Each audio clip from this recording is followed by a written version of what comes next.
நான் ஒவ்வொரு முறையும் ஹோட்டலில் சாப்பிட போனால் நான் சாப்பிட்றது 2 இட்லி 1 தோசை தான். ஆனால் நான் கட்டுற பில்லு 12,000 13,000. என்னுடைய 2 இட்லி ஒரு தோசைக்கு நான் கட்டுற செலவு 12,000. 24 மணி நேரம் கேமராவை வைத்துக்கொண்டு திருமாவளவனை மட்டும் அவர்கள் படம் பிடித்தால் படம் பிடிக்கிறவனே மயக்கம் போட்டு விழுந்து விடுவான். சில அற்பர்கள் இதையே எடுத்து போடுவான், வெட்டி போடுவான். அதெல்லாம் கண்டுக்காதீங்க. அவெல்லாம் யாரும் இருக்கிறது இம்மெட்டீரியல்.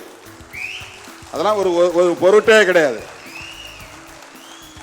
இதுவரையில் நாம் சந்தித்த தேர்தல்களை எல்லாம் விட இந்த தேர்தல் நிறைய நேரத்தை எடுத்துக்கொண்டது, சக்தியை எடுத்துக்கொண்டது. வழக்கமான தேர்தலாக இதை நாம் சந்திக்கவில்லை. தேர்தலுக்கு முன்பும் நிறைய நெருக்கடிகளை நாம் எதிர்கொள்ள நேர்ந்தது. தேர்தல் முடிவுகளுக்கு பிறகும் எத்தகைய சவால்களை நாம் எதிர்கொண்டோம் என்பதெல்லாம் நாடு அறிந்த ஒன்று. நாள்தோறும் 20 மணி நேரம் பார்வையாளர்களை சந்திக்கிற ஒரே ஆள் நான் மட்டும்தான். கை தட்டுவதற்காக சொல்லவில்லை, என் மீது கருணை காட்டுவீர்கள் என்று சொல்லுகிறேன். ஆகவே ஒரு கட்சியின் தலைவர் அல்லது அந்த தலைமைத்துவம் ஒரு இயக்கத்திற்கு விதை நெல்லை போன்றது. இந்த தலைமையை எப்போதும் ஆற்றலோடு வைத்திருக்க வேண்டும். அந்த எனர்ஜி முழுக்க செலவாயிருச்சுன்னு சொன்னால் அந்த இயக்கம் அடுத்த கட்டத்தை நோக்கி நகர்வதற்கு திணறும். ஆனால் நீண்ட காலமாக இந்த தனிமைக்காக, ஓய்வுக்காக நான் போராடிக்கொண்டே இருக்கிறேன். ஆக இந்த பிரச்சனைகள் அல்லது பொறுப்பாளர்கள் தேடி வந்து தருகிற நெருக்கடிகள் இது எப்போது ஓயும் என்று நான் எதிர்பார்த்திருந்தாலும் அது ஓய்வதாக தெரியவில்லை என்பதனால் வேறு வழி இல்லாமல் நான் ஈடு கொடுத்து நிற்கிறேன். உங்களோடு வருகிற அத்தனை பேரையும் சந்தித்து கொண்டே இருக்கிறேன்.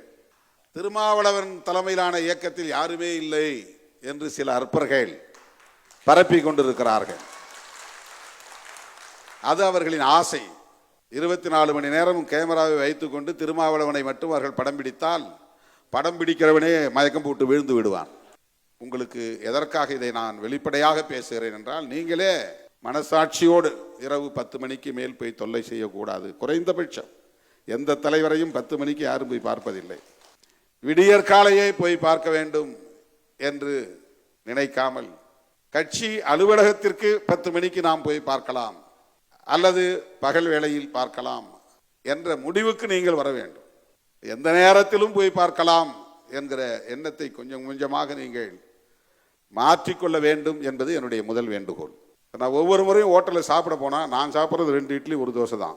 ஆனால் நான் கட்டுற பில்லு 12,000 13,000. என்னுடைய 2 இட்லி ஒரு தோசைக்கு நான் கட்டுற செலவு 12,000. ஏன்னா கூட வர்ற அத்தனை பேரும் உள்ள நுழைஞ்சிருவாங்க. சரி உட்காந்து சாப்பிடுப்பா, பொதுமக்களுக்கு இடையூறு பண்ணக்கூடாது. நம்மளை மாதிரி எத்தனை பேர் பொதுமக்கள் உட்காந்துருப்பாங்க, அவங்களுக்கு இடையூறு பண்ணக்கூடாது. வந்தீங்கன்னா உட்காருங்க, சாப்பிடுங்க. தோழர்களே, கொஞ்ச நேரம் நீங்கள் சோர்வாக இருந்தீங்க, நீங்கள் மகிழ்ச்சியாக இருக்கணும், உற்சாகமாக இருக்கணும் அப்படிங்கிறதுக்காக ஒரு சுய விமர்சனத்தை உங்கள் முன்னால் நான் வைத்தேன். இது நமக்கு நாமே பேசிக்கொள்கிற ஒரு சுய விமர்சனம். சில அற்பர்கள் இதையும் எடுத்து போடுவான், வெட்டி போடுவான். அதெல்லாம் கண்டுக்காதீங்க. அவெல்லாம் யாரும் இருக்கிறது இம்மெட்டீரியல். அதெல்லாம் ஒரு பொருட்டே கிடையாது. எதையாவது எதிர்த்து பேசணும், மறுத்து பேசணும். ஏன்னா இந்த அரசியல் என்பது சூது நிறைந்த அரசியல், சூழ்ச்சி நிறைந்த அரசியல், நயவஞ்சகம் நிறைந்த அரசியல். அப்படிப்பட்ட அரசியல் களத்தில் தாக்கு பிடித்து 1/4 நூற்றாண்டுக்கு மேலாக தேர்தல் அரசியலில் வெற்றிகரமாக இயங்குகிற இயக்கம் விடுதலை சிறுத்தைகள் கட்சி.